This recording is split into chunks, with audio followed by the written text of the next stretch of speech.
Galera, é o seguinte, eu quero pedir um grande favor para vocês. Inscreva-se no canal e dê um like nos programas. Muita gente assiste, gosta, elogia, mas não vai lá e dá um likezinho, não vai lá, se inscreve. É um clique só, tá bom? Na boa, inscreva-se, dê o seu like. Obrigado. Boa noite, meus amigos, minhas amigas do programa Revisitando o Cristianismo. Hoje nós estamos de vinheta nova. Supere seus dogmas e assista ao Cristianismo Revisitado. No estúdio, nós já estamos hoje com o meu parceiro de bancada, que é o Márcio Roberto, que é historiador pela UFPB. Ele já está no estúdio. O nosso convidado hoje é o pastor Ariovaldo Ramos, que é líder, coordenador da Frente de Evangélicos pelo Estado de Direito, mas ainda não chegou. Vai chegar. Está com compromissos. Nós fizemos o programa hoje às 21 horas a pedido do próprio entrevistado, provavelmente porque já havia um compromisso aí nesse meio tempo, e então vamos aguardar. Enquanto isso, eu dou boas-vindas ao meu amigo Márcio Roberto. Boa noite, Márcio. E a paz e a graça de Deus. Boa noite, companheiro Eliseu, a todos. Estão conseguindo me ouvir? Estão conseguindo me ouvir aí? Está tendo som? Estamos vendo, sim. Boa noite a todos, né? Que estão nos assistindo. Essa live aí maravilhosa com o nosso companheiro aí, Eliseu, e com o pastor também, Ariovaldo Ramos, né? Para falar desse tema, que é um tema bastante importante, né? Essa questão aí que está se discutindo, a questão da reabertura das igrejas, né? Hoje a pauta está em torno disso, né? Mas enquanto o pastor não chega, vamos fazer umas fofocagens sobre Bolsonaro. Rapaz, essa história da CPI da Covid, que para mim deveria ser o nome da CPI do genocídio, por que você acha que o STF resolveu, ou pelo menos na pessoa de Fux, foi Fux ou não? Foi Barroso, né? Barroso que cobrou e mandou. Ele não pediu, ele mandou, determinou que o presidente do Senado instalasse a CPI da Covid-19. Por que você realmente acha, o que é que deve estar por trás disso? Sim, o que aparentemente o que é óbvio que nós podemos discutir, mas você acha que tem alguma coisa por trás disso em termos políticos? Eu acredito que o STF, né, apesar dos pesares, em todas as críticas que se tenha, né, a esse órgão, né, eles estão vendo que o Bolsonaro está além da conta. Eu acredito que isso ele está chamando a atenção, né? Agora, se há interesses também políticos, aí eu não sei. Eu, sinceramente, eu não sei, né? Se há esses interesses assim, em termos políticos, né? Mas eu acredito que essa questão da postura do Bolsonaro, esse negacionismo doido aí, essa postura extremamente que tá na cara. Isso aí não... cada dia mais a gente vê pelas pesquisas que esse cara, as pessoas estão deixando, até mesmo aqueles que eram apoiadores dele, estão deixando de apoiar, Eliseu. Sabe? Então... É interessante que o próprio presidente do Senado é um presidente que é um político que foi colocado lá pela vontade do governo. Ou seja, em tese, ele deveria estar a favor do governo, em todos os sentidos. E até mesmo na questão do discurso negacionista. Mas ele não é doido, porque ele tem bases eleitorais, né? E nessas bases eleitorais tem pessoas que estão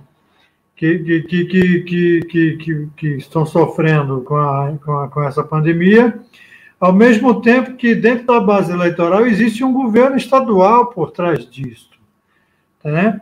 Ele não é senador, à toa. Ele, para ser senador, ele compôs uma chapa. Nessa chapa que foi vitoriosa, que ele foi senador, e que o governador do estado dele tem que enfrentar a pandemia, ele não pode simplesmente entrar nesse discurso alucinado do negacionismo e, ao mesmo tempo, da não responsabilidade de assumir os compromissos que um governo tem que assumir com relação à questão sanitária. Ô Eliseu, ainda tem o lance da Sarah Winter, né?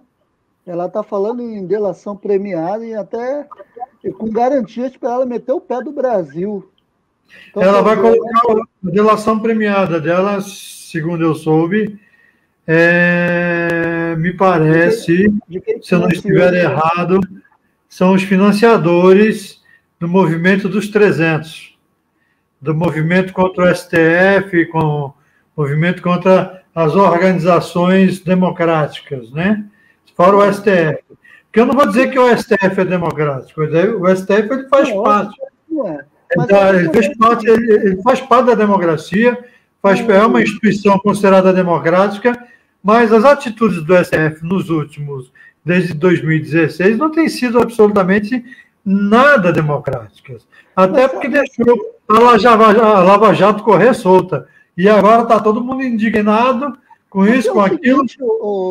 Ô Eliseu, o STF ele quer manter uma aparência de institucionalidade, que tudo está bem. Porque para o STF, e até mesmo para alguns elementos da esquerda, o importante é que as instituições vá bem. Então, o que está acontecendo? Está tendo manifestações pedindo o fechamento do STF.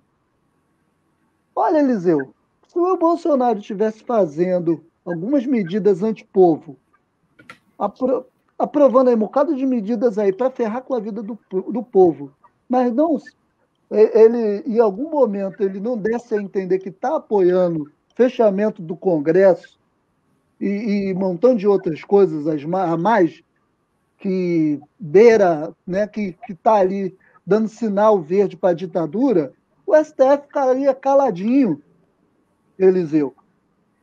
Porque tem coisas nesse Brasil que está não sei quanto tempo aí para ser votado aí. O STF, bastava o STF ir lá e falar, ó, é assim, pronto, acabou.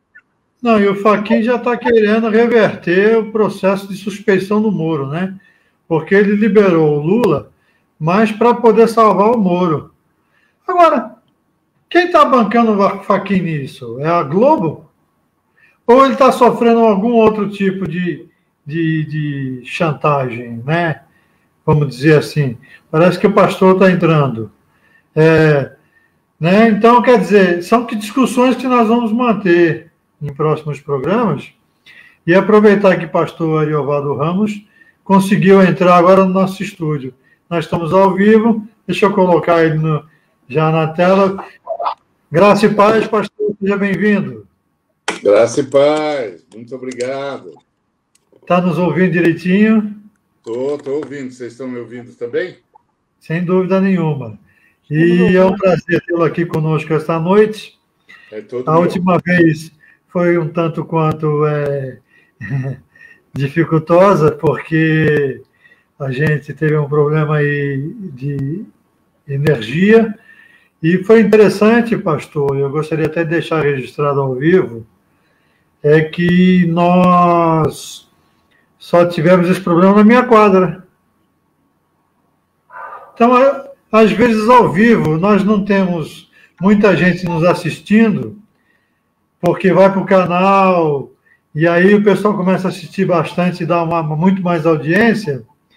Mas é interessante que, quando eu tenho uma entrevista com um nome importante do meio cristão, e que ele é progressista, e que ele fez uma visita ao Lula na prisão, e que ele tem opiniões e posições bastante claras com relação a posturas de líderes evangélicos hoje em dia, relacionado ao governo Bolsonaro, relacionado à pandemia, relacionado ao fundamentalismo que impera nas lideranças, né?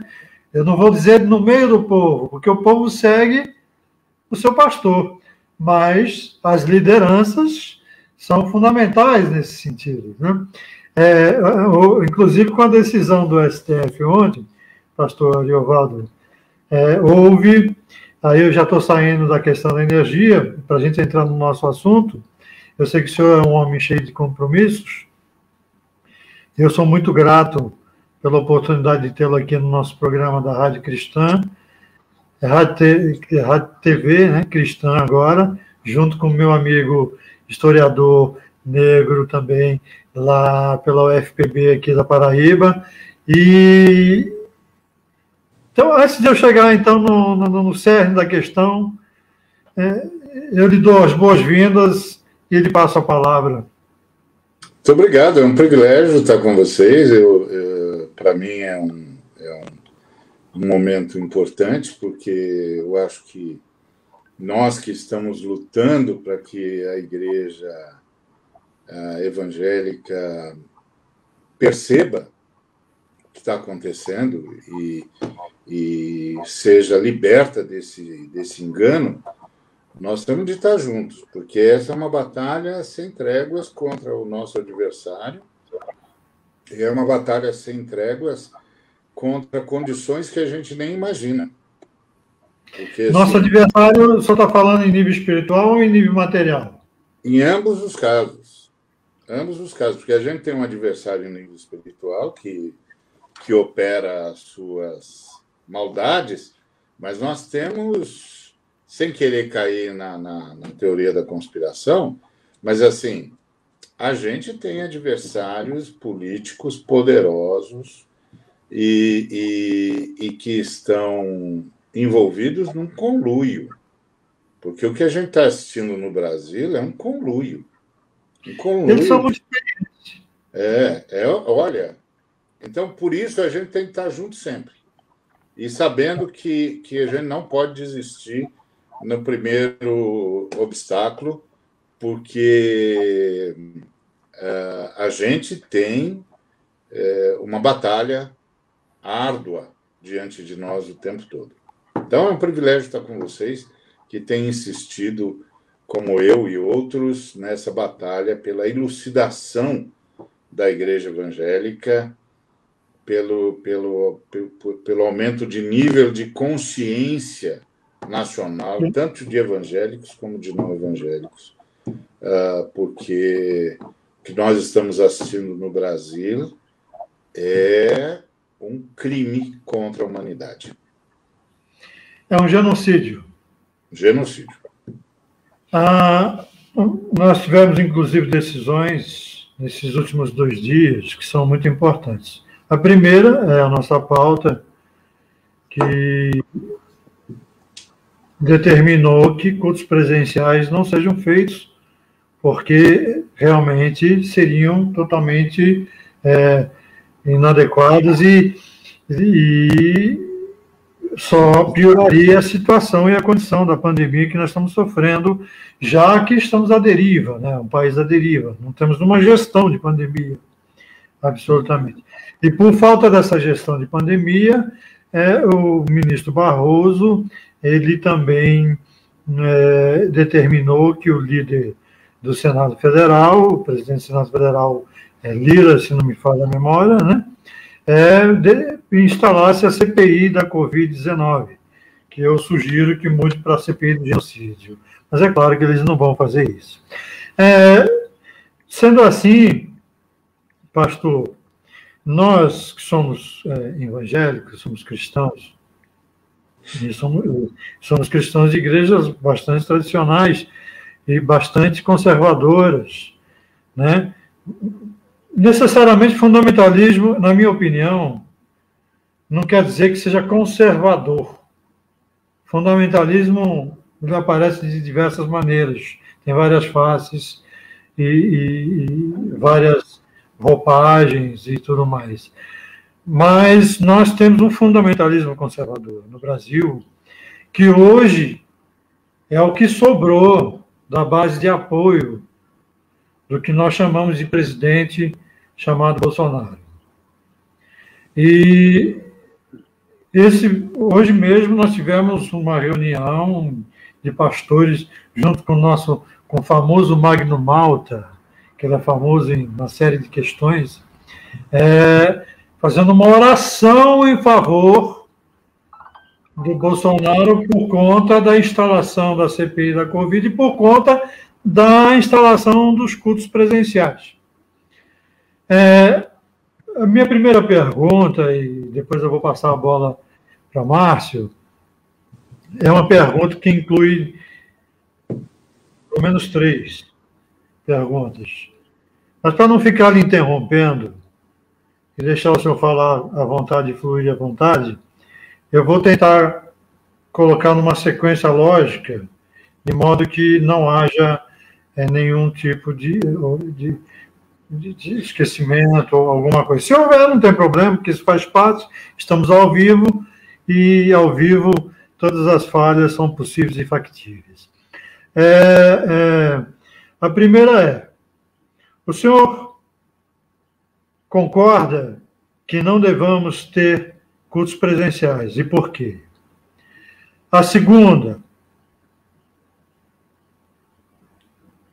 o senhor foi visitar Lula na prisão. Por quê? O que o senhor achava que ele representava, inclusive para o meio evangélico e cristão? E a terceira o senhor acha que essa CPI vai chegar aonde deve chegar? Bom, Oi? A CPI da Covid. Sim. Bom, os cultos presenciais, eles não são necessários para a manifestação cultica do povo de Deus. A virtualidade dá conta disso, sem maiores problemas. Primeiro que Deus é espírito, está em todos os lugares, e é onipresente, e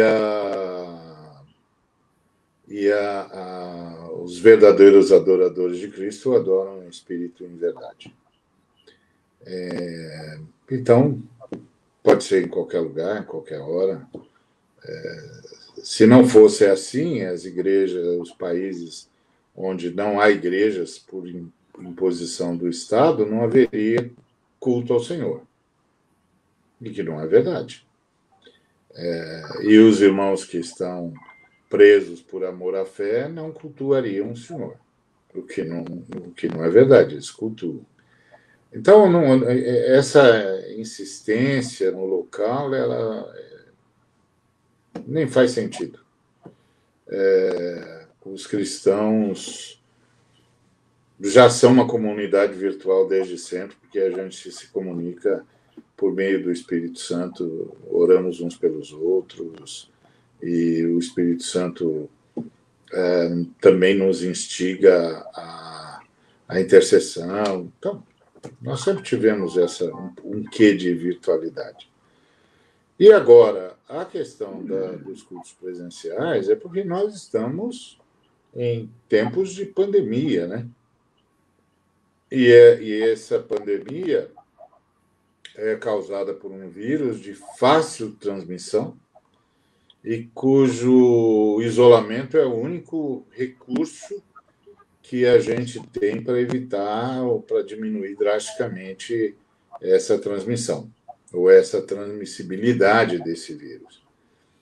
E assim, o próprio ministro Moraes, na sua votação, lembrou que, na Idade Média, as igrejas fechavam as portas por causa da pandemia de então, que era a peste negra.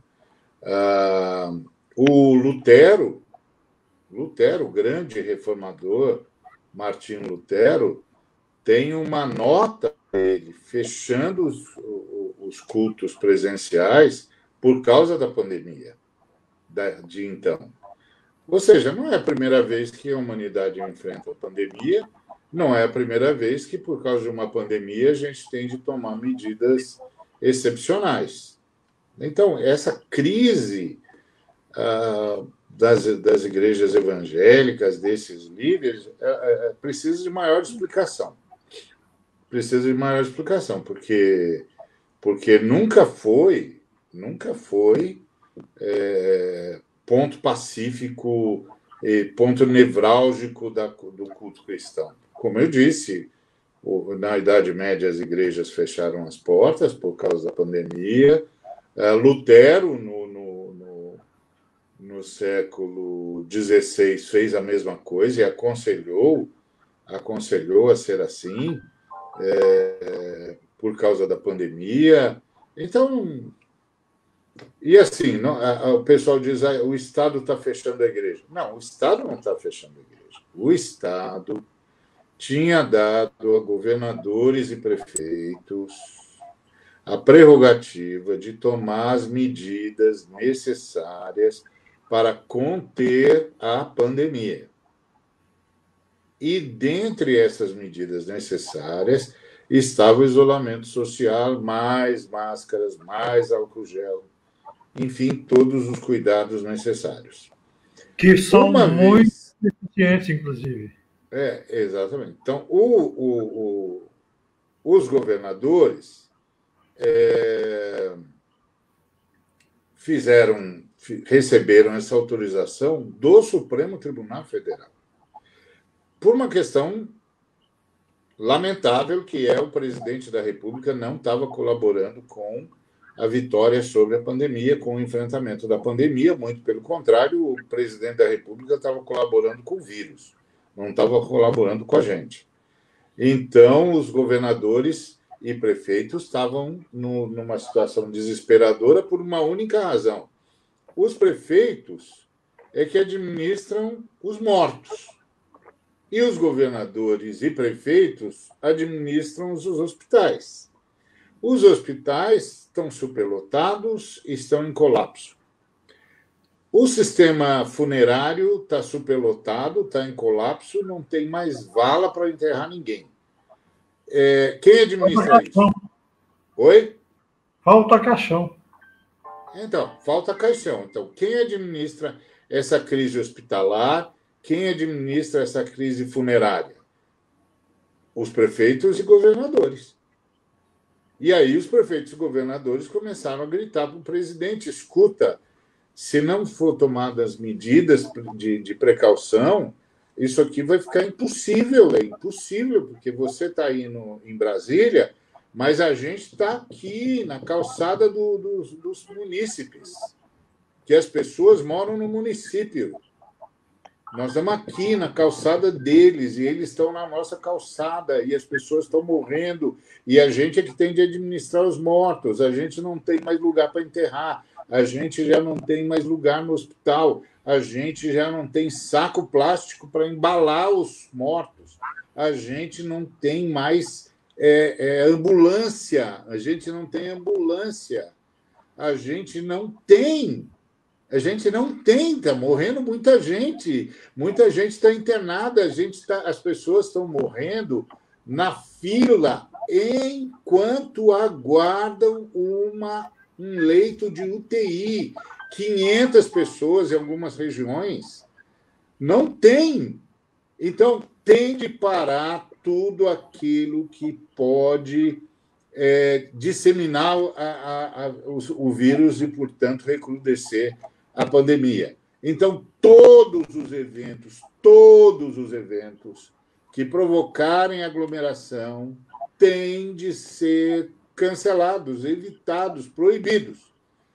Essa era a grita dos prefeitos e governadores. O presidente não ouviu essa grita. Os prefeitos e governadores apelaram para o STF. O STF compreendeu o óbvio ululante. Os prefeitos e governadores é que administram hospitais e serviço funerário. Eles estão dizendo que não estão dando conta mais. E até porque, eu falei que não ia lhe interromper, já estou lhe interrompendo. E até porque o nosso ministro da Fazenda não quer soltar a grana. Ele não quer soltar a grana. Ele acha que a grana tem que ir para o banco. Agora, para ir para a pandemia, não tem que ir nada. Esse ministro da Fazenda é um criminoso. O sistema que ele defende, o neoliberalismo, é condenado até pelos capitalistas. Eu acho que, inclusive, quem tem que ser incriminado não é só Bolsonaro, ele também. Não, toda a caterva dele. Toda a caterva dele, todos os sequazes dele precisam ser incriminados. O sistema desse ministro de Economia é o sistema da ditadura Pinochet. Isso é um absurdo. Isso é um absurdo. Ninguém acredita mais nisso. O Banco Mundial não acredita mais nisso. O FMI não acredita mais nisso. Ninguém, só ele. E nós viramos cobaia de um doido anacrônico. Essa é a grande verdade. Então, isso é um absurdo.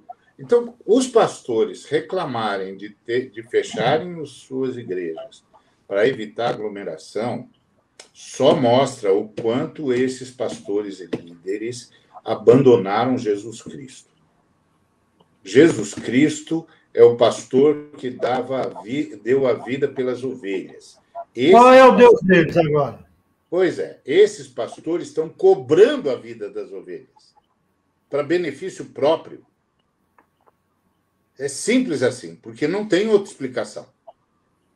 A menos que, assim, eles abandonaram a fé cristã faz muito tempo. Abandonaram a fé cristã faz muito tempo e a gente não percebeu que eles tinham feito isso e agora a gente descobriu que eles não são mais cristãos faz muito tempo que eles não são mais. Porque eles acreditam que o culto presencial é essencial para ter a presença de Deus. Isso, os romanos acreditam nisso. Nós não.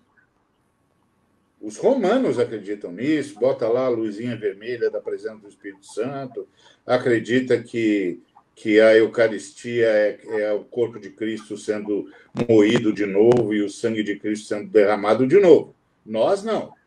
Nós sabemos que Cristo se sacrificou uma vez por todas.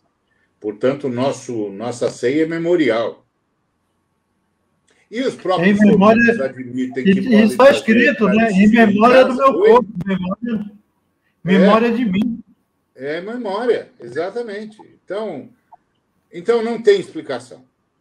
Não tem. Ou eles têm interesses inconfessáveis, ou eles abandonaram a fé cristã. Bom. O que seriam esses interesses inconfessáveis? Você tem algumas possibilidades. Uma é se você tem um movimento de massa. Aí, o movimento de massa precisa da presencialidade para você poder extorquir. Porque aí você pode fazer toda uma campanha manipuladora e o sujeito deixa a roupa lá de oferta porque você conseguiu manipular ele. Ou que é pior agora, então, você pode dizer, não, mas isso você vai falar uma coisa ainda pior? É pior. O sujeito precisa de dinheiro em cash para lavar dinheiro ilegal. Ok? Porque com dinheiro no banco, não, mas aí o cara diz assim, não, mas agora tem Pix, tem DOC, tem TED, só que DOC, TED e Pix está registrado, está catalogado. Passa em tudo, está dentro do sistema. Pela contabilização. Está dentro do sistema. Exatamente. Então, você tem de explicar esse dinheiro e quem pôs o dinheiro aparece. Tá certo? Você não faz um Pix se você não aparecer. Você aparece. Sai da sua conta, vai para a conta da igreja. Você apareceu. O cara que quer lavar dinheiro não quer aparecer, tá certo? Então precisa de dinheiro em cash. Porque dinheiro em cash você lava. Cai lá. Pastor, só abordar um assunto que eu acho ele extremamente espinhoso, mas muito interessante, que é essa questão da lavagem de dinheiro. Porque nós tínhamos, até alguns anos atrás, o principal combustível dessas igrejas mercantilistas era exatamente a contribuição, as ofertas, o dinheiro, não pagar impostos, e por esse dinheiro cada um vai ir enriquecendo, fazendo o seu pé de meia, aquelas coisas tudo mais, tal.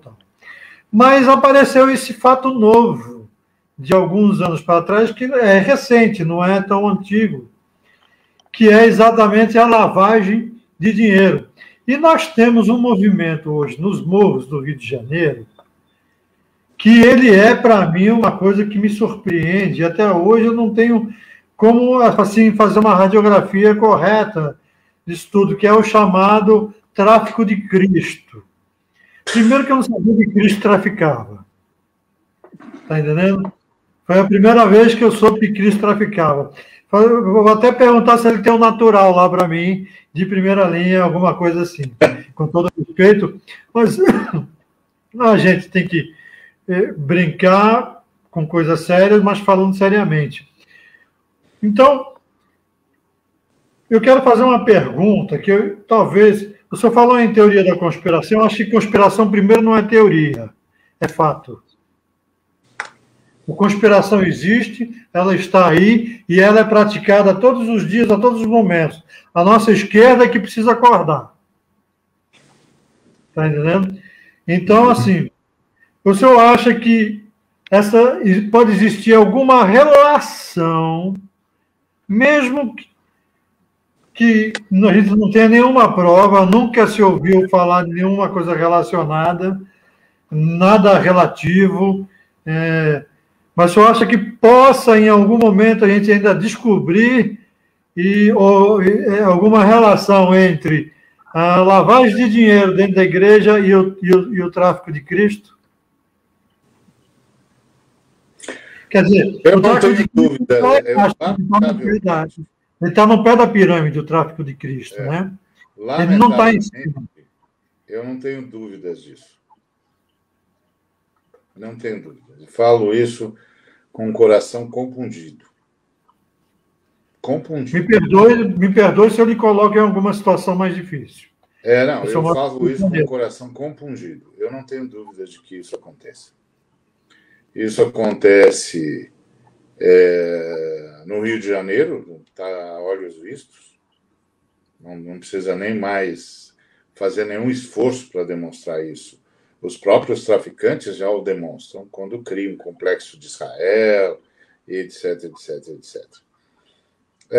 Eu sei dessa possibilidade também, por quê? Porque o Estado se ausentou da periferia e nós, pastores e pastoras, ficamos lá cuidando dos necessitados e enfrentando sozinhos a violência do banditismo. E mais tarde, alguns dos nossos não teve a fibra necessária, e não dá nem para julgá-los, a fibra necessária para resistir a toda a pressão que sofriam. Porque era inevitável que a gente tinha de conversar com os meliantes, porque a gente tinha de garantir que as nossas jovens não seriam estupradas. A gente tinha de garantir que os nossos jovens não seriam recrutados. A gente tinha de garantir que as casas das nossas ovelhas não seriam invadidas.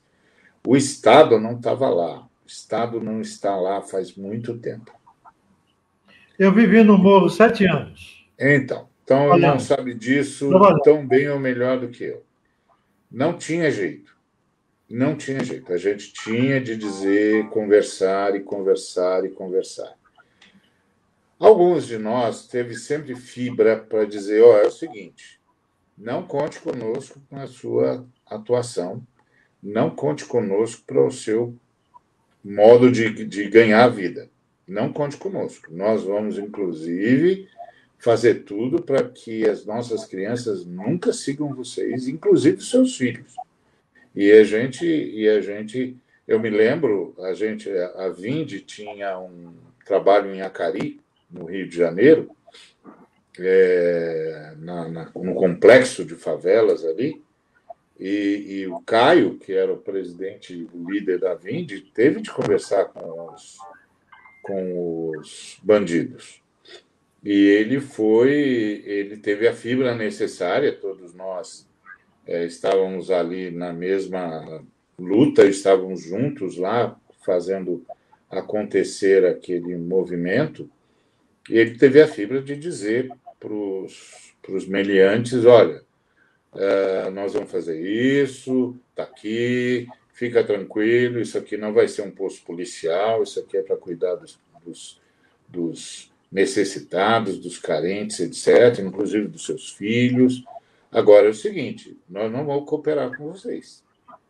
E aqui vocês não vão traficar. E vocês não vão usar nenhum dos nossos espaços aqui. E nós vamos trabalhar com as nossas crianças e jovens para ficarem longe de vocês, inclusive os seus filhos. Porque eu tenho certeza, disse ele, que você não quer que o seu filho tenha o destino que espera você. Então, nós vamos trabalhar contra vocês, mas nós não vamos ajudar nenhum dos seus inimigos, assim como não vamos ajudar vocês a praticarem o crime. Agora, para fazer isso, precisa ter muita fibra, muita força moral e muita fé, não é? Muita fé de que o Espírito Santo está ali com os anjos eleitos cuidando da gente. É só crendo mesmo, crendo inclusive que o que se está fazendo é uma coisa... Eu reconheço que muitos colegas não tiveram essa fibra e não aguentaram. Eu reconheço. Eu vivi como irmão, eu vivi nas comunidades, então eu reconheço. Então, agora, esses que estão lá na periferia, que estão se matando lá, eu ainda dou desconto, mas não concordo, não aprovo, mas entendo o medo. Agora, esses das grandes corporações, esses são bandidos. É porque o Padre de Cristo ele é o pé da pirâmide, né? Exatamente, Quando eu falo numa relação com lavagem de dinheiro, tem várias escadas a serem subidas aí. Isso. Né? Então, agora, essas grandes corporações, elas não explicam as fortunas delas. Elas não explicam o seu patrimônio, só com dízimos e ofertas. Agora, a questão do Lula. Fui visitar o Lula porque sou pastor.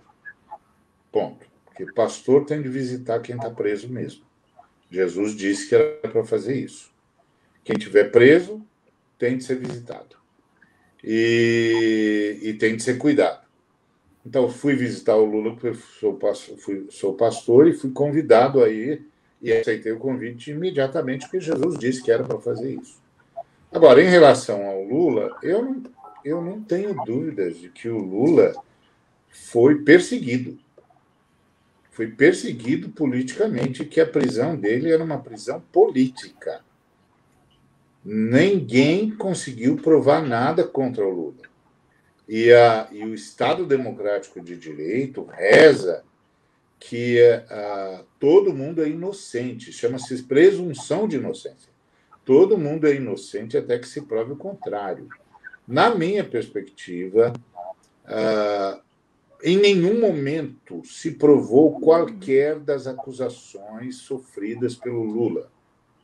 E agora está absolutamente claro que o Lula sofreu foi uma perseguição política e que essa perseguição política estava inserida em toda a conspiração para a tomada do poder para a erradicação dos direitos dos trabalhadores, para a erradicação da emancipação dos pobres, para a volta da fome e do empobrecimento.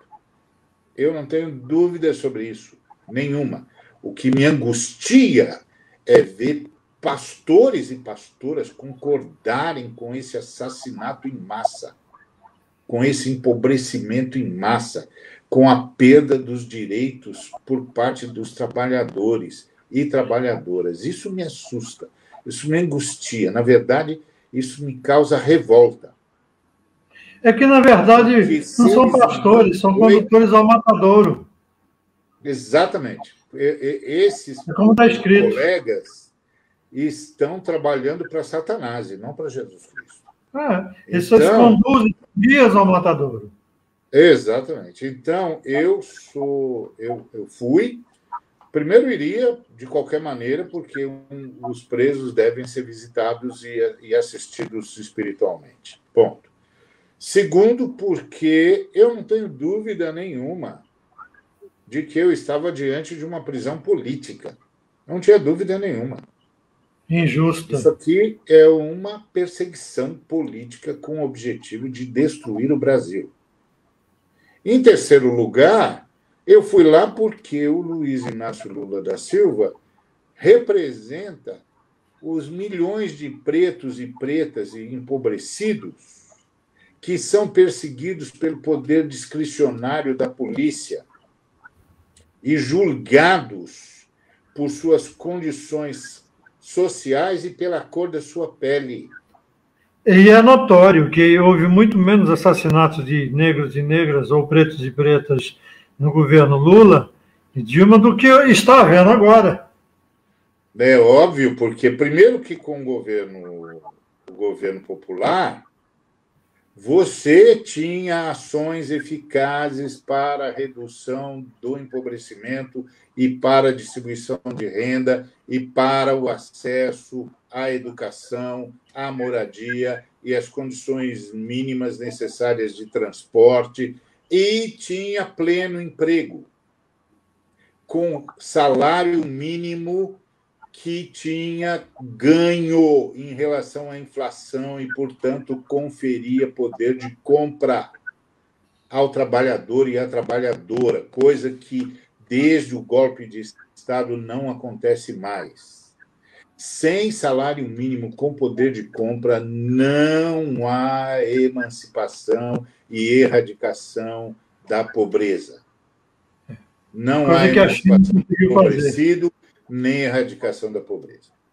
Em relação à CPI do Senado, eu não sei se vai dar nisso, se vai dar o que der, o que tinha de dar. Mas se a CPI for levada a efeito com a seriedade que uma CPI exige... Dessa natureza, inclusive. Oi? Dessa natureza, inclusive. Exatamente. Nós veremos um presidente da República saindo do Palácio do Planalto e da Alvorada, onde ele mora, diretamente para a cadeia.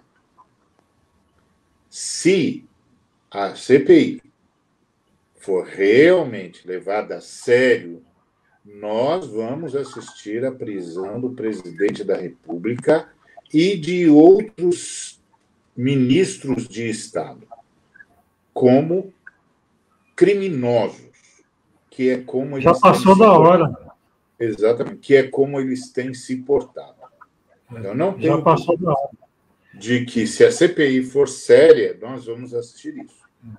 Pastor, eu vou passar a palavra para o meu amigo Márcio Barbosa, que deve estar aí se coçando todo, né? E eu gostaria de mandar um abraço às pessoas que estão dando audiência. Eu gostaria até como eu falo para todos os entrevistados, normalmente ao vivo, como há muitos eventos acontecendo ao vivo, a gente não tem aquela audiência absurda. Mas esse programa, depois ele é editado, vai para o nosso canal, vai para o nosso site, e aí começa a dar um retorno, um feedback.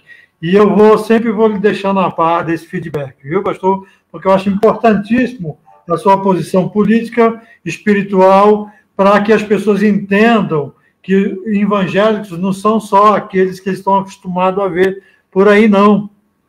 Evangélicos têm outras posturas, têm outras visões, têm outros anseios, têm outras formas de querer. Tá bom? Márcio, é contigo. Fique à vontade, meu querido.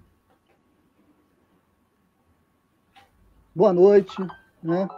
Pastor Eovaldo Ramos, mais uma vez, né? Está aí participando conosco. Aquela outra vez não deu, né? Por conta daquele problema da energia, né? O Capiroto, ele ouviu que o pastor Ariovaldo ia vir e logo veio, né, com as ações dele, né, com os adeptos dele lá e se instaurou lá lá no transformador, né? Prejudicando aí o fornecimento de energia do nosso amigo aí. Pastor Ariovaldo Ramos, o Eliseu estava falando sobre essa questão dos traficantes de Cristo. Inclusive, tem eu já recomendei, vou recomendar de novo, apesar que eu não estou ganhando comissão para nada disso, mas tem um livro da Cristina Vital, da Cunha, um trabalho etnográfico excelente, primoroso, que ela fez até sob a supervisão do professor Marcos Alvito, acho que é da Universidade Federal Fluminense, ou então Universidade UFRJ, coisa assim, chamado Oração de Traficante. Da UF, é da UF. Da UF, né? Oração de Traficante, é um livro excelente, eu comprei agora há pouco, vou ver se eu dou uma lida, porque vai entrar nas minhas pesquisas, né? Que ela aborda sobre isso, a questão dessa mudança religiosa nas comunidades, nas favelas. Porque se a gente pegar da década de 80, lá, um pouquinho antes de chegar à década de 90 para a década de 80, nas favelas cariocas, a gente via muito essa questão da religiosidade afro. Inclusive, Orlando Jogador, ele ostentava, né, a questão lá da religiosidade que ele tinha, né, lá do Orlando Jogador foi um traficante do Rio de Janeiro, né, que morreu por conta de traição do então companheiro dele na época, chamado E, né, que foi outro que morreu também. Então, eu já tomei conta de igreja dentro de uma comunidade dominada pelo tráfico, lá no Rio de Janeiro. A minha igreja ficava coladinha, assim, na subida do Morro do Sapo. Então, o que acontece? Às vezes eu ia fazer o culto na minha igreja e bem na porta da igreja tinha barraquinha de tráfico de drogas. E o camarada gritando, maconha, pó, crack, loló, shopping da droga, na hora do culto. E tinha que eu e minha esposa pedir para ele tirar a barraquinha dele de drogas da porta da igreja. Eu falei, meu amigo, bota sua barraquinha de droga em outro lugar. Porque aqui não, aqui é a casa do Senhor. Você está prejudicando a obra do Senhor. A solução era sair todo mundo da igreja e ficar pregando em volta da barraquinha dele. O pastor ia pregar, que aí ia acabar a história.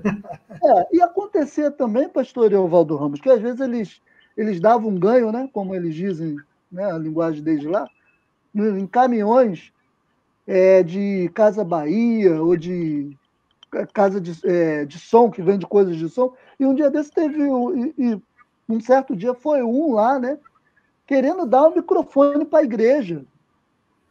Chegou para minha esposa, falou, aqui, missionária, um microfone para a igreja. Minha esposa não aceitou. Ela falou, olha, meu filho, eu não quero isso não, tá? Porque a gente sabe de onde que veio isso daí.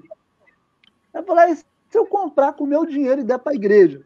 Ela falou, também a gente não vai aceitar, porque a gente sabe muito bem a fonte do seu dinheiro.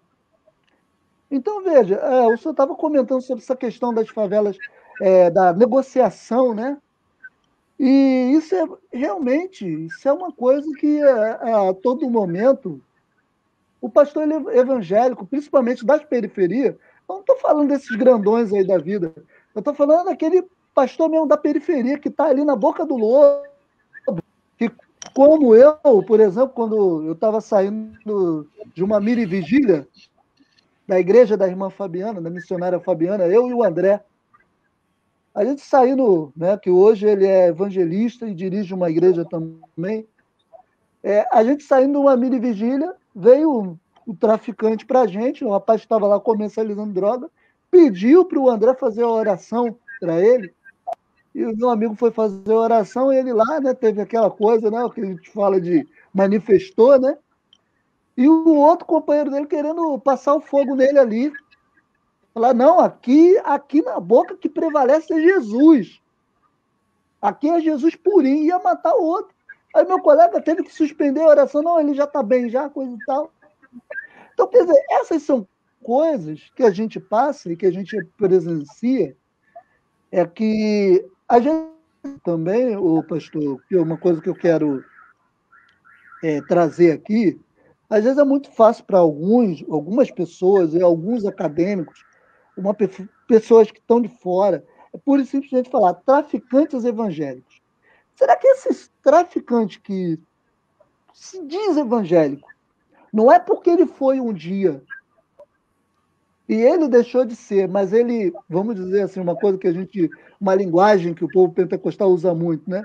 Mas ele ainda tem um temor de Deus no coração dele, e ele se denomina cristão, uma pessoa que de repente está ali na vida errada, mas vai sair, em algum momento Deus vai trabalhar na vida dele e ele vai voltar para os caminhos do Senhor. Ou então não é aquele traficante que tem uma mãe que é do círculo de oração, ou um pai que é pastor, e ele se identifica com aquela fé ali, ele vê no pai um testemunho, e ele se identifica com aquela fé, né? Então, eu acho que tem essas particularidades também, sabe? Uma outra questão que eu gostaria de tocar, pastor, assim, é só mesmo para a gente aprofundar essa questão do debate das igrejas, né? É um debate que dá pano para manga, com certeza, rende muito, mas, por outro lado, será que aqueles pastores que estão dentro das comunidades, por exemplo, das periferias, né, que, como o senhor bem relatou aí, a questão da ausência do Estado e as igrejas de periferia exercendo esse papel, muitas vezes um papel que deveria caber ao Estado, né? Será que eles não têm também uma questão de uma preocupação genuína? Por exemplo, de um tempo desse para cá, tem se tornado quase comum, né? E eu vi uma pesquisa anteriormente de jovens, adolescentes, tirando a própria vida. Em sua maioria, eles eram negros. Agora, qual é o discurso que os pastores geralmente estão usando para a questão religiosa, para a questão de manter as igrejas abertas? É que a igreja pode, aí eu não estou pensando num desses grandões aí da vida, estou pensando na periferia, né? Que a igreja, estando aberta, pode ajudar essas pessoas que têm esses problemas emocionais, com um conselho, com uma oração, com uma palavra. Então, eles estão se apegando a esse discurso, que é um discurso que, vamos dizer assim, não é de todo, pelo menos ao meu ver, né? E, lógico, vou pontuar aqui que eu não sou a favor, eu sou a favor justamente que as igrejas fiquem fechadas, eu sou a favor disso, né? Também para evitar essa questão do coronavírus, né? Mas eu estou tentando olhar pela ótica de quem defende as igrejas abertas, né? Porque a igreja estando aberta pode prestar um auxílio espiritual, um conselho, né? Uma oração, né? Será que também não é por esse lado também que a gente tem que eles estão argumentando, né? Será que se a gente analisar isso, por exemplo, como que um pastor ele vai dar como que a gente pode substituir a questão do culto presencial, que realmente existem pessoas que elas ficam sem, existe, por incrível que pareça, existe pessoa que se ela ficar sem ir na igreja uma semana, como se ela ela se sente mal, sabe? Porque o grau, lógico, que tem toda aquela questão. Deus não habita em templos feitos por mãos humanas, mas tem gente que fica mal de não estar ali numa coletividade. E independente, não é só a igreja, não, o pastor Ariovaldo e Eliseu, não é só a igreja, não. Eu conheço uma psicóloga, ela é feminista, e é de esquerda ela, e ela diz assim, ó, não estou aguentando mais ficar em casa. Eu quero passear, eu quero ver gente, eu quero ir para a praia. E tem gente que quer jogar bola.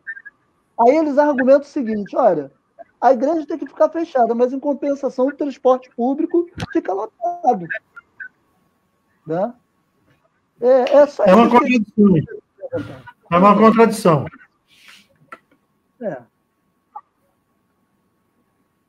Aí eu gostaria de saber o que o senhor acha disso. Assim, sobre...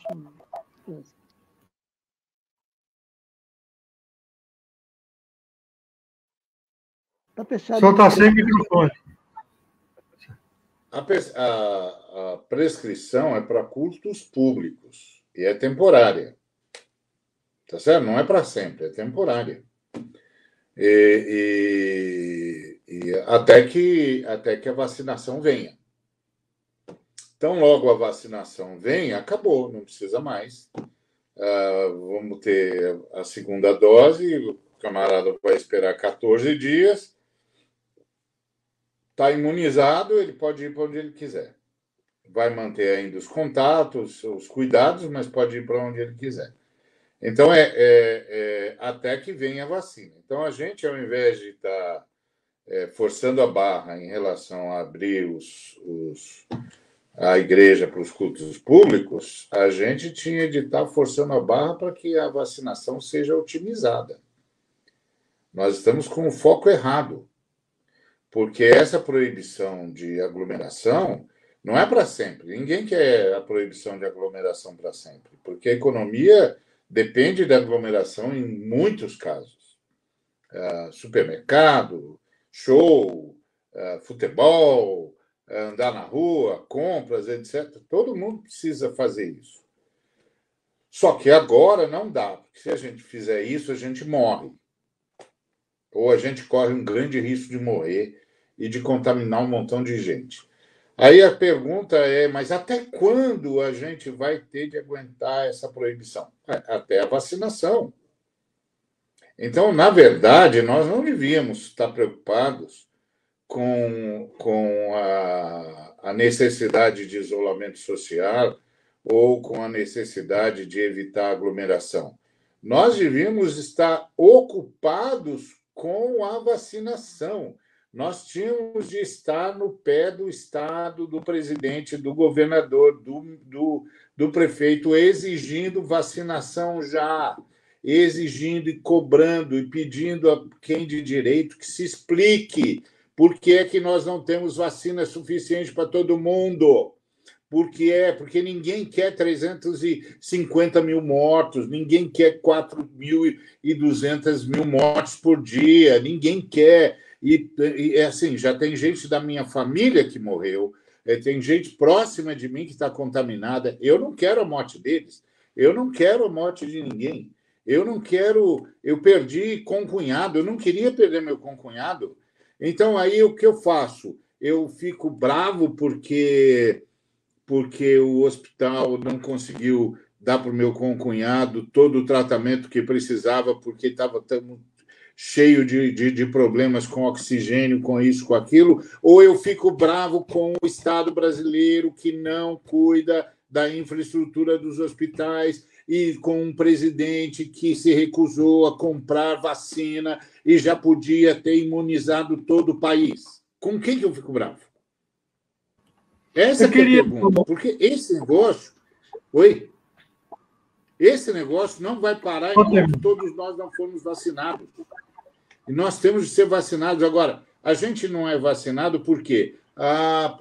Porque o nosso Estado, o nosso governo, principalmente o governo federal, é incompetente para começar e inconsequente, se não for assassino. Tá certo? Porque os Estados Unidos, que foi liderado por aquele doido que perdeu as eleições, já imunizou grande maioria, grande parte do seu povo em tempo recorde. E já diminuiu as mortes. Já diminuiu as mortes. Lembre-se que esse presidente dos Estados Unidos novo entrou agora em janeiro. Entrou agora. Então, nós estamos hoje há 4 meses da posse desse homem. Em 4 meses. 4 meses. 4 Mas meses. O próprio doido já havia comprado. Já fazia isso. Ele já tinha comprado as vacinas. Exatamente. O próprio doido percebeu. Nós recusamos milhões de vacinas, 70 milhões. Enquanto aquele cara estava comprando vacina, o nosso presidente estava recusando ofertas. Só da Pfizer ele recebeu oferta de 70 milhões de doses. E outros fornecedores que ele foi dizendo não. Então eu fico bravo com quem? Com o STF? Não. Eu quero a cabeça do presidente.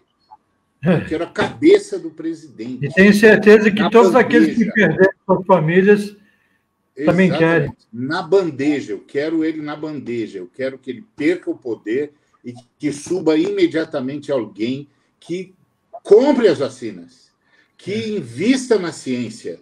Nós temos recursos científicos que dão e sobram. Então, essa acho que é a primeira coisa que a gente precisa lembrar. Segundo, a proibição do STF não impede que eu receba consulentes, irmãos e irmãs que precisam de ajuda. Eu posso deixar a porta do meu gabinete aberto dia e noite. Se entrar um de cada vez, não tem problema. Seguindo os protocolos. A ideia é não aglomerar, eu não posso aglomerar. Então, para isso, eu boto alguém lá na porta da igreja dizendo se você precisa de ajuda, se você precisa de oração, se você precisa de socorro, dê o seu nome aqui, nós vamos agendar você. Eu posso fazer isso. Eu não posso aglomerar pessoas, são coisas diferentes. Encher a igreja de uma forma absurda. Exatamente. Eu não posso fazer isso até vir a vacinação. Então, sabe o que me assusta? Me assusta que nós não estamos fazendo esforços de cobrança das vacinas. Então, agora, por exemplo, a vacinação em vários lugares está sendo cancelada, suspensa, na verdade, porque não tem vacina. Não tem insumo. Em alguns outros casos, não tem insumos. Atrasou, inclusive, os insumos que vinham da China. E, em alguns outros casos, não tinha seringas. Em alguns outros casos, não tinha vidrinho para envasar a vacina. Isso tinha de causar um horror, um escândalo nacional. Mas não. Os pastores tinham de usar todas as suas mídias para denunciar isso de manhã, de tarde, de noite. Governo irresponsável, governo inconsequente, vocês não estão fazendo o que vocês têm de fazer, a Bíblia condena a gente assim, vocês estão sob juízo de Deus. Nós temos de estar lendo salmo imprecatório para eles. Mas não. Não. A gente está bravo porque o STF disse para a gente, pelo amor de Deus, não coopere com a morte. Precisa dizer isso para mim e para você, que somos pastores, ou para o Eliseu, para qualquer cristão? Precisa dizer isso para um cristão, para uma cristã? Pelo amor de Deus, não coopere com a morte? Não. Não, era a gente que tinha de ter dito. Escuta, nós estamos fechando a igreja, porque vocês são inconsequentes. Não era nem papel do STF.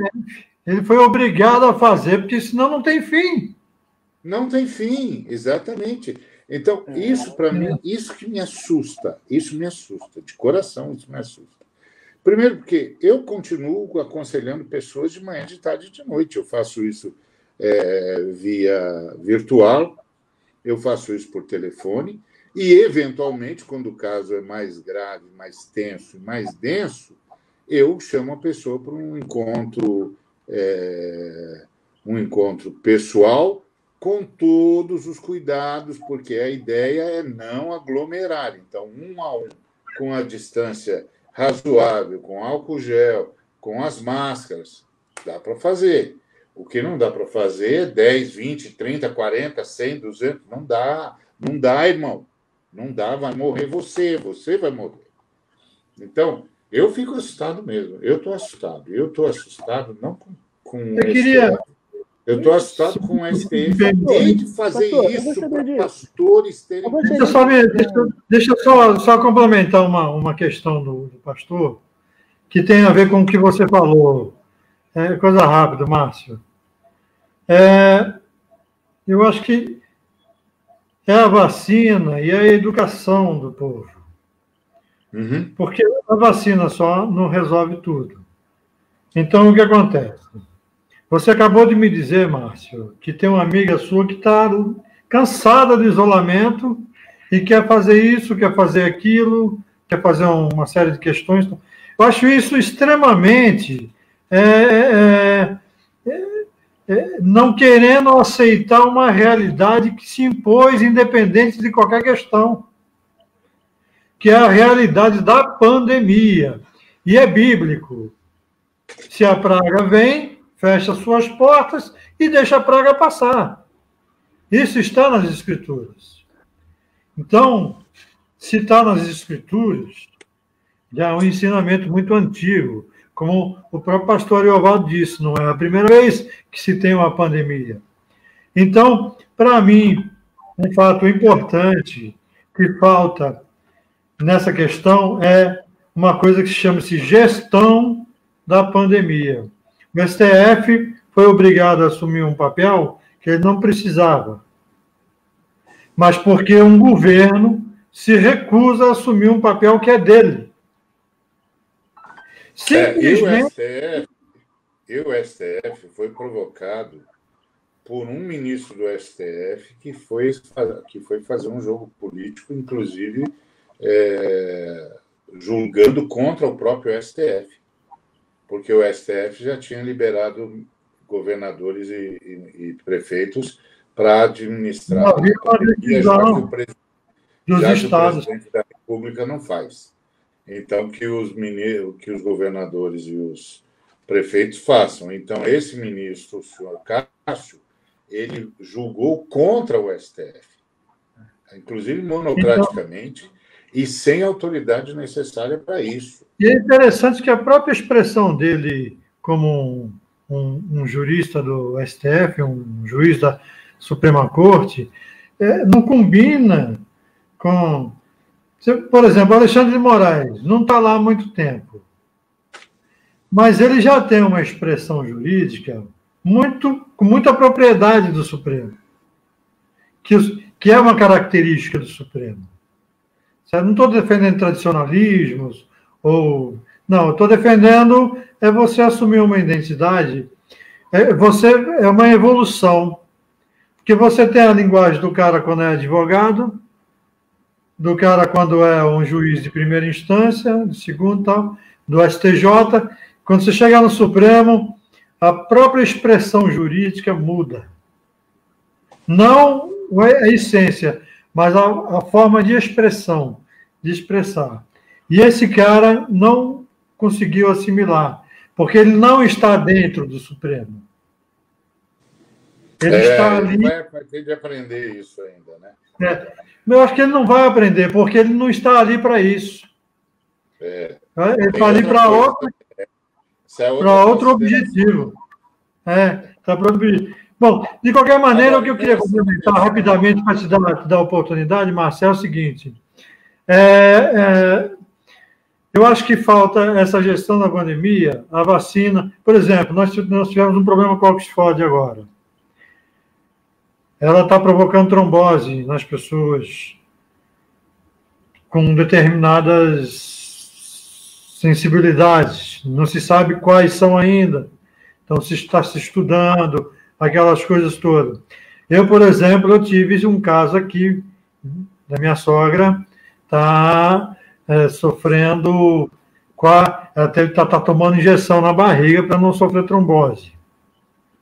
Mas eu falei para ela, não. Ela falou assim, eu não vou tomar a segunda dose. Eu falei, não.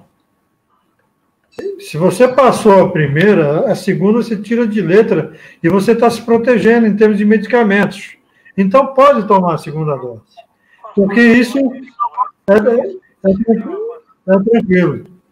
Mas muita gente não está voltando para a segunda dose, porque devem ter passado mal com a Oxford AstraZeneca.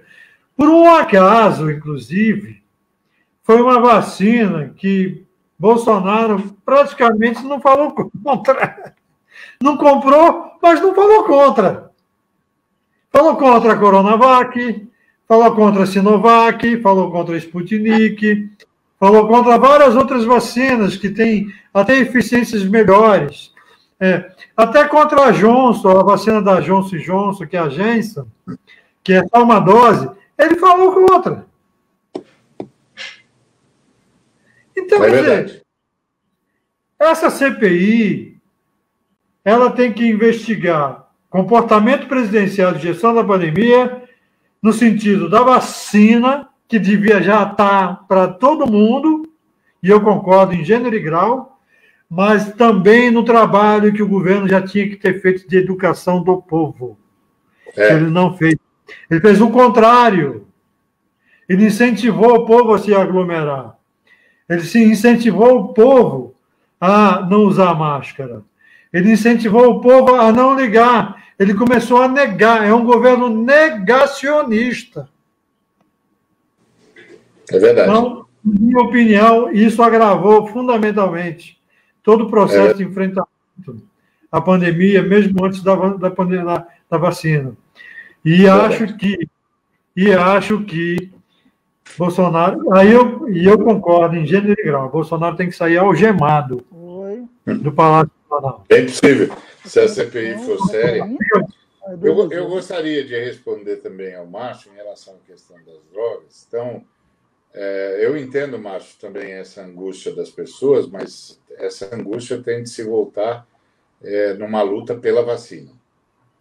Tem de gerar esse tipo de clareza. Em relação às drogas, eu concordo com você que a coisa é muito complexa.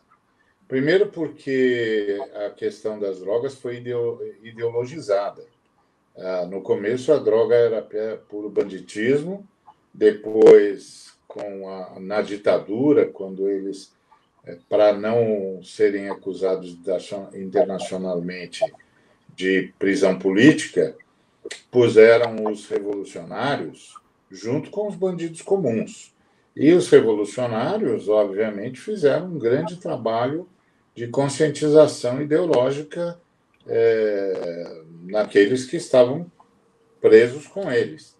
E muitos bandidos saíram com uma outra perspectiva, inclusive, da questão das drogas, e inclusive com uma perspectiva mais ideológica, mais consciência de luta de classe, etc. Então, isso problematizou a droga de uma forma que ela até então não tinha sido. E esse é um ponto. O outro ponto que você citou, e que eu acho que você tem razão, é que a igreja, a fé evangélica, substituiu a fé de matriz africana nas comunidades. Isso é notório. E ela substituiu porque não há a menor dúvida de que o nome de Jesus Cristo tem poder e é poderoso, e não há a menor dúvida de que o Espírito Santo opera maravilhas. Não há a menor dúvida. Então, à medida que a igreja, principalmente na sua vertente pentecostal, foi chegando na base da pirâmide, ela foi questionando a fé vigente e demonstrando a superioridade de poder. Porque a fé brasileira, a religiosidade brasileira, é uma religiosidade de barganha e de poder. nós aprendemos isso com os indígenas, em relação às entidades da floresta, nós aprendemos isso com os africanos em relação às entidades espirituais, nós aprendemos isso com os portugueses em relação à religiosidade popular romana e os seus santos e santas. Então, a gente desenvolveu no Brasil uma religiosidade de poder e de barganha. Quando os pentecostais chegam na base da pirâmide, eles demonstram de forma cabal que quem tem poder é Jesus Cristo. Ponto. Você quer saber quem é que tem poder? Quem tem poder é Jesus Cristo. Invocação do nome de Jesus Cristo vai curando enfermos, ressuscitando mortos. Isso é profético. Libertando viciados, Márcio perdeu a conexão. Vai libertando viciados. Vamos continuar, né?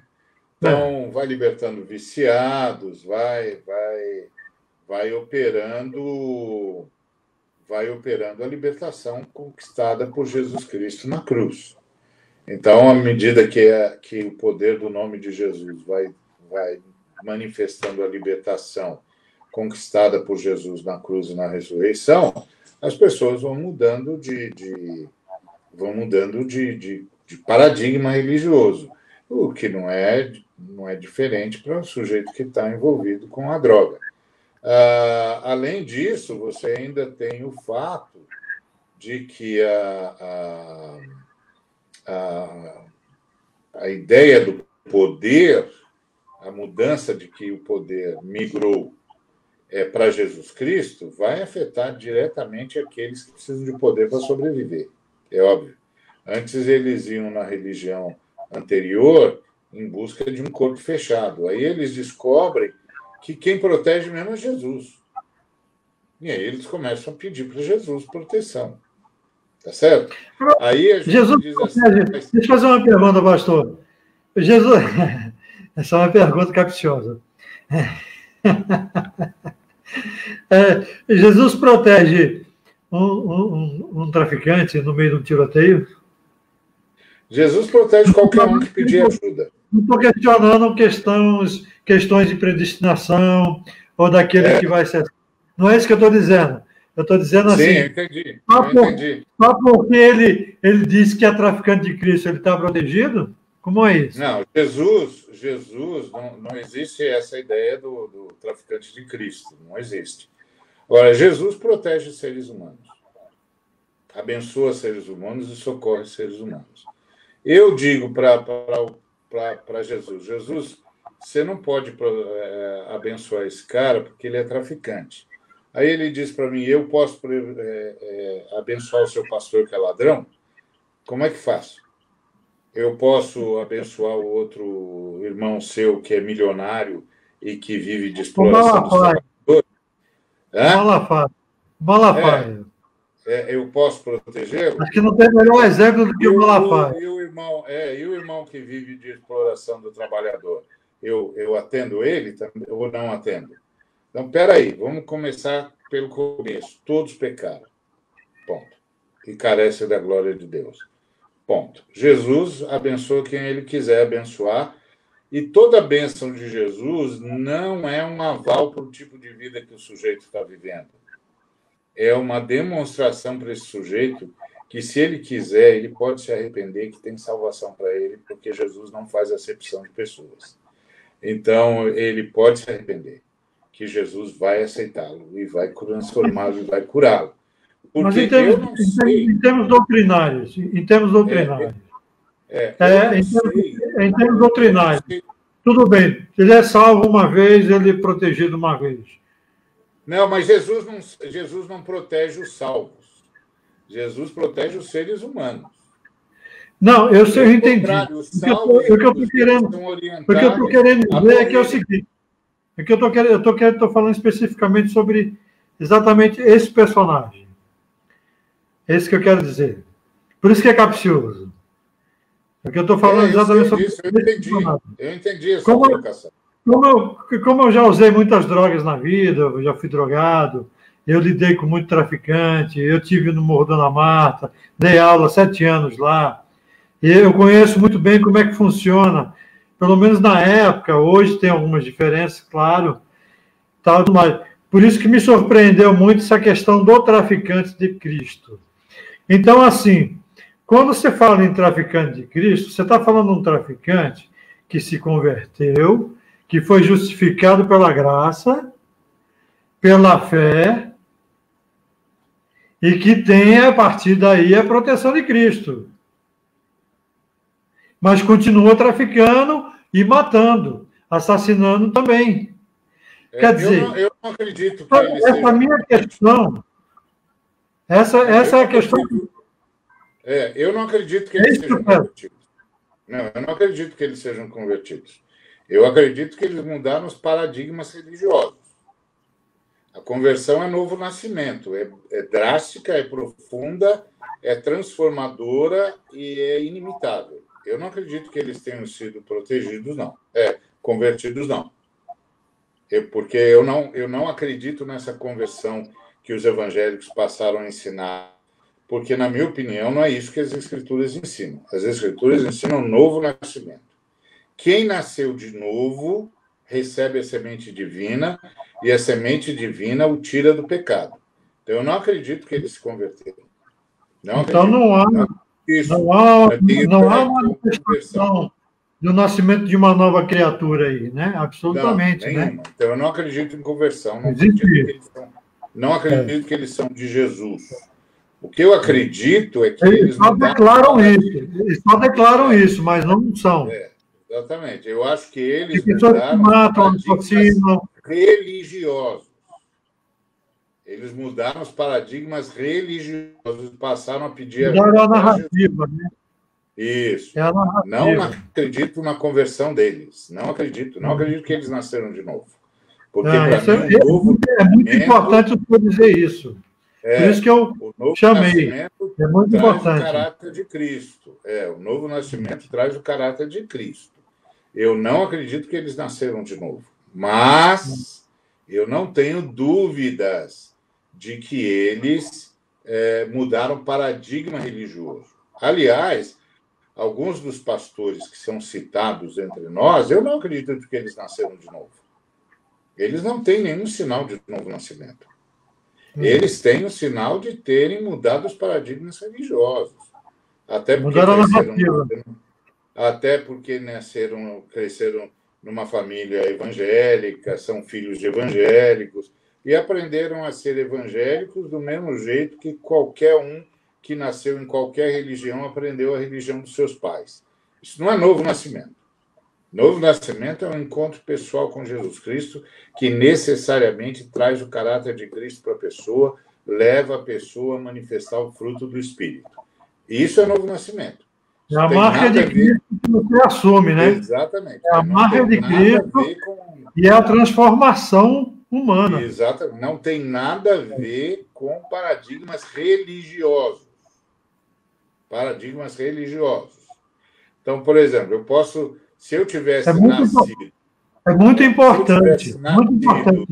Numa nação com 90% de uma determinada religião não cristã, eu provavelmente teria os mesmos paradigmas da população do meu país, da cultura onde eu nasci, de tudo que eu aprendi. Então, eu penso que o que mudou foram paradigmas religiosos. Quando, em meio a essa mudança de paradigmas religiosos, acontece, de fato, o novo nascimento, aí o novo nascimento traz o caráter de Cristo e tira o sujeito do pecado e tira o pecado do sujeito. Ponto.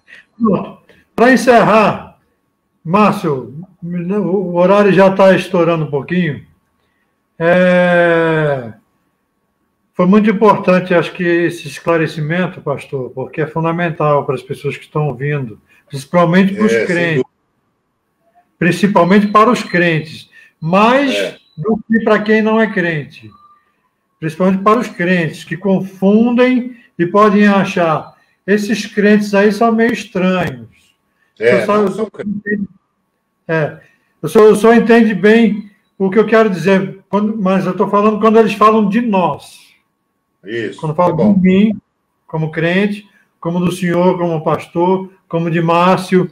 Por quê? Porque nós lidamos com fundamentalistas, conservadores.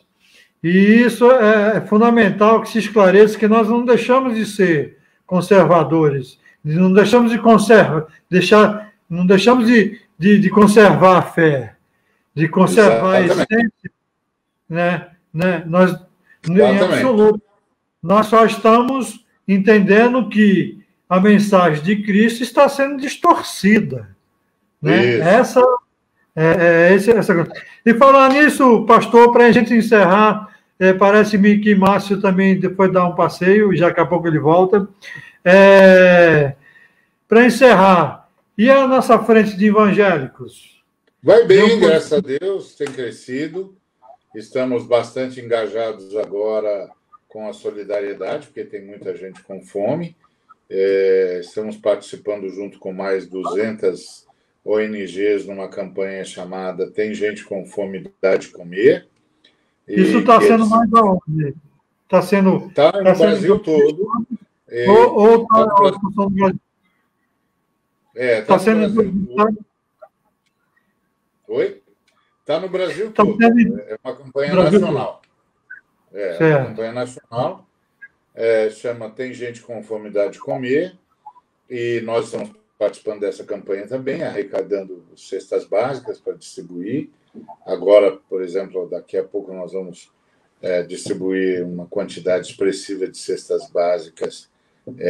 Temos mandado para vários estados brasileiros mais carentes, principalmente para o norte do Brasil.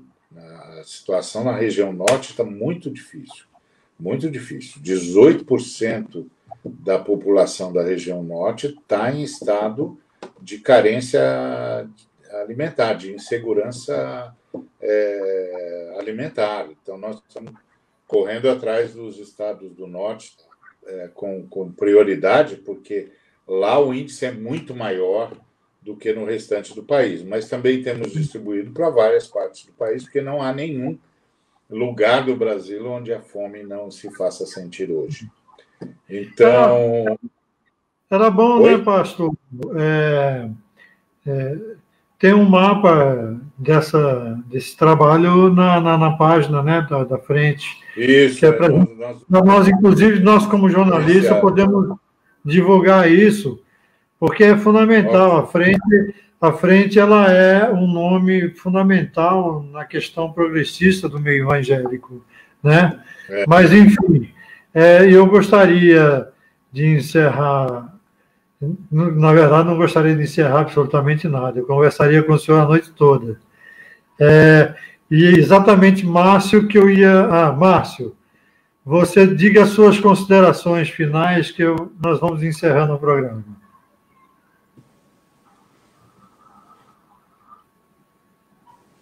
Está podendo falar, Márcio? Está participando. Estou podendo. Está me ouvindo? Está me ouvindo? Estamos te ouvindo. Está me ouvindo, Eliseu? Estamos te ouvindo. Tá, aqui minha internet está ruim. Não está muito boa, né? De ter participado. Não está muito boa. A minha net hoje está meio... mas sentindo muito honrado de ter participado, né, dessa live maravilhosa com o nosso convidado, o pastor Ariovaldo Ramos, né? Um pastor que me inspira muito, o pastor Ariovaldo Ramos. Eu já citei ele, né, quando eu estava participando, quando eu fui participar de uma entrevista, né, no programa da Master. Eu citei ele, citei o pastor Henrique Vieira, né, que são pessoas que pegam, né, o evangelho de amor, de transformação, de boas novas, né, um evangelho que não exclui, que não leva ninguém para a fogueira, que não censura, que não faz arminha com a mão. É esse evangelho que nos interessa, né? O evangelho de quem apertou 17, para mim, é um evangelho fajuto. Eu estou assim agora, sabe, Eliseu? Não tem como... Para mim, não existe meio termo. Ou eu defendo um Cristo que fala para uma pessoa que está ao lado dele, né? Do lado direito dele, um bandido, né? Que está ao lado dele e fala: olha, hoje estarás comigo no paraíso. Eu fico vendo pessoas dizendo que bandido bom é bandido morto, então não é o mesmo Jesus, é um outro, né? Então eu me sinto muito honrado, e toda vez quando alguém vai falar alguma coisa, né? E que está tudo perdido, que os evangélicos é tudo a mesma coisa. Eu falei, ó, foi um pastor Ariovaldo, né? É pastor Obrigado. de esquerda, né? Então, eu cito o senhor, cito o pastor Henrique Vieira e o pastor Daniel também, né? Que eu já falei anteriormente, o pastor Daniel Araújo, grande. Daniel Araújo, o pastor Daniel daqui da Paraíba, e o Daniel também, que é do PT, né? Tem um pastor Daniel que é do PT também. Aquele que você botou. Então, eu cito esses. Né? Vocês são um referencial para mim e faz com que eu não venha desanimar da fé. Né? Valeu, muito obrigado, muito honrado. Né? Mas você é um homem de fé, independente de quem quer que seja. Você é um homem de fé, porque eu lhe conheço há bastante tempo, Márcio, e sei quem é você. Por isso que você está participando comigo desse programa. Não é para fazer, não é que nem o Bolsonaro, que tem um negão do lado dele lá, não. E para fazer, ficar quieto o tempo todo, não. É porque eu sei quem é você, eu sei o ser humano que você é. E sei o servo de Deus que você é também. Então, aleluia. Você, com certeza, também é referência. Tá certo? E é um prazer sempre tê-lo comigo, sempre. Sempre que eu puder tê-lo, eu vou tê-lo. Deus permitindo, vou ter você sempre ao meu lado.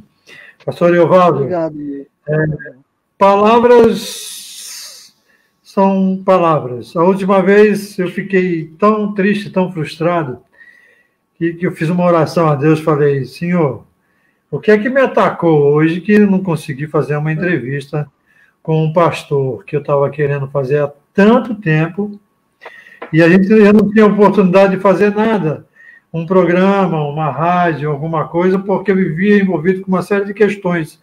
Precisou vir uma pandemia para eu poder ter a oportunidade de estar presente junto com o Senhor. Eu quero dizer que todas as suas palavras hoje, a gente percebe a manifestação divina. Aleluia.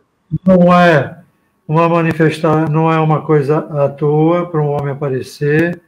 A gente percebe que há uma preocupação em que Deus esteja sempre na frente de tudo que se fala, de qualquer ponto, de qualquer vírgula. E quero dizer que de todas as perguntas que foram feitas ao Senhor, nós tivemos todas as respostas. Muito obrigado e Deus abençoe para o senhor estar com a gente hoje. Eu que agradeço, um privilégio, espero que a gente tenha outras oportunidades. Muito obrigado. Sem dúvida nenhuma. Quero dizer que na próxima semana nós teremos o irmão Gabriel do Evangélicos pela Democracia. Estará com a gente aqui, é uma liderança também, está aí fazendo o seu trabalho. E nós temos que nós temos que mostrar que não existe só um tipo de evangélico, que existem evangélicos que pensam diferente, que vê as coisas de uma forma muito maior, mais abrangente, e que o mundo continua redondo e não plano. Aleluia. Deus abençoe. Deus abençoe. Fique com Deus, viu? Amém. Galera, é o seguinte, eu quero pedir um grande favor para vocês. Inscreva-se no canal e dê um like nos programas. Muita gente assiste, gosta, elogia, mas não vai lá e dá um likezinho, não vai lá, se inscreve. É um clique só, tá bom? Na boa, inscreva-se, dê o seu like. Obrigado.